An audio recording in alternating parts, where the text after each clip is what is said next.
Europe is stuck in a love affair with manual cars, and to many, it looks like an addiction. Automatics are faster, smoother, and undeniably easier to drive. But across Europe, if you sit behind the wheel of an automatic, it feels like wearing a sign that says you don't belong. Yet this attachment to the stick shift isn't just about being old-fashioned. Hidden beneath the surface is a surprising twist. Europeans cling to manuals not out of stubbornness, but because of history, economics, and culture. To see why, we need to look back to where it all began. Manual transmission cars have deep roots in Europe, going back to the dawn of motoring in the 1890s. Early car makers like Panhard at Levassor built the first workable gearboxes, and driving at the time was anything but simple. Drivers had to carefully match engine speed by hand to change gears smoothly. It was tricky and demanded real skill, turning driving into a specialized talent rather than an everyday activity. These early gearboxes, usually with 3 speeds and sliding mesh designs, forced precision. But despite the difficulty, they became popular because they offered drivers direct control. Driving wasn't just about getting from one place to another, it was about mastering the machine. By the 1920s and 1930s, manuals spread quickly. Affordable cars were on the rise, and companies like Fiat, Citroën, and Volkswagen built simple manual gearboxes into small, budget-friendly vehicles. For the first time, ordinary Europeans, not just the wealthy, could own and operate cars. Manuals helped democratize driving across the continent. Technology, meanwhile, kept moving forward. In 1929, Cadillac introduced the synchromesh gearbox, which made shifting smoother and less punishing. But it was Porsche in 1947 that perfected the design with the split-ring synchromesh. This made gear changes faster, more reliable, and more comfortable, laying the foundation for the next stage of Europe's driving culture. By the end of the 1930s, the manual gearbox had become the default choice for European cars. It wasn't yet perfect, but it was practical, accessible, and deeply woven into the identity of driving. Manuals were no longer just a skill for enthusiasts, they were the everyday standard. The decades after the 1930s saw manuals refined into something far smoother and more enjoyable.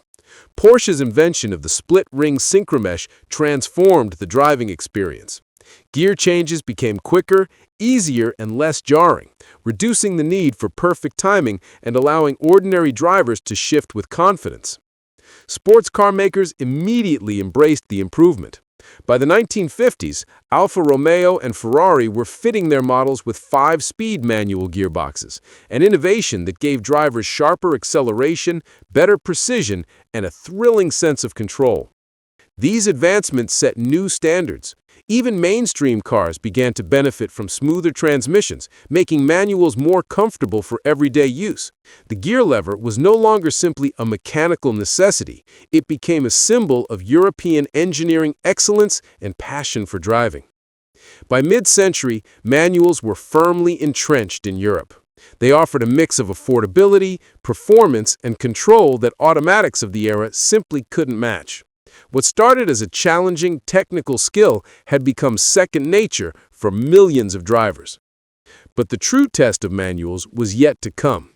In the wake of World War II, when Europe faced economic collapse and dire shortages, it was the manual transmission that proved to be the continent's most practical solution. After World War II, Europe was devastated. Economies were broken, resources scarce, and people needed transportation that was cheap, reliable, and fuel-efficient. Automatic transmissions existed, but they were costly and inefficient. Manuals, by contrast, were simple to build, durable, and far easier to maintain, exactly what post-war Europe required. The Volkswagen Beetle became the defining symbol of this recovery. Originally designed in Nazi Germany, it was reborn after the war as the people's car. Its straightforward 4-speed manual gearbox was affordable to produce, highly reliable, and easy to repair. This practicality helped the Beetle spread across Europe and eventually the world, turning it into a cultural icon. France had its own answer in 1948 with the Citroën 2CV. Specifically designed for rural drivers, the 2CV's light, clever four-speed manual could handle poor roads, steep terrain, and heavy use while consuming little fuel. Its toughness and low running costs earned it legendary status, especially among those who depended on their cars for daily survival. Fuel efficiency was crucial in the post-war years. Prices were high and governments often imposed heavy taxes to conserve energy. Manuals consumed less fuel than early automatics, giving them a decisive edge. The gearbox wasn't just a mechanical choice, it was part of Europe's economic recovery, ensuring mobility for ordinary families when resources were tight. By the 1950s, the manual transmission had become the standard of European motoring. More than a preference, it was a necessity, a practical solution that carried symbolic weight as Europe rebuilt itself from the ruins of war. If history explains how manuals took hold, economics explains why they stayed. Fuel in Europe has long been expensive, far higher than in the US, and governments deliberately keep it that way through heavy taxes. In early 2025, petrol prices in countries like Denmark, Iceland, and the Netherlands often exceeded 1.90 euros per liter, while diesel frequently cost even more. For ordinary drivers, efficiency wasn't optional, it was survival. Manual transmissions offered the edge. Older automatics were limited to 3 or 4 gears and relied on torque converters, which wasted energy and consumed extra fuel. Manuals let drivers manage engine speed directly, squeezing more kilometers out of each liter. This mattered when governments taxed energy heavily, and every drop counted. The cost gap extended beyond fuel. Manuals are cheaper to buy, usually 1,000 to 2,000 euros less than automatics because they use fewer parts and simpler systems. They are also far less expensive to maintain. A clutch replacement, needed roughly 100,000 to 150,000 kilometers, averages around 700 euros. Automatic transmission repairs often run into the thousands, and even routine fluid changes cost more. Taxes amplify the difference. Many European nations base vehicle taxes on CO2 emissions, which tend to be lower with smaller manual engines. In France, cars emitting more than 119 kilometers face penalties up to 10,500 euros. Germany charges 2 euros per gram of CO2. In Denmark and the Netherlands, registration taxes skyrocket for larger engines, pushing buyers towards smaller manual cars. In short, manuals align perfectly with Europe's financial reality: cheaper to buy, cheaper to run, and lighter on taxes. For decades, automatics simply couldn't compete. Licensing rules in Europe further reinforced the dominance of manuals. If a learner takes their driving test in an automatic, the resulting license comes with restrictions. For example, in Ireland, this limitation appears as code 78, meaning the driver is legally barred from operating manual cars. To remove it, one must retrain and pass a second exam in a manual vehicle. By contrast, passing the test in a manual grants full freedom. You can legally drive both manual and automatic cars. Naturally, most learners choose manuals from the start since it avoids future limitations. This single rule has shaped generations of drivers, ensuring manuals remain the default choice in driving schools across the continent.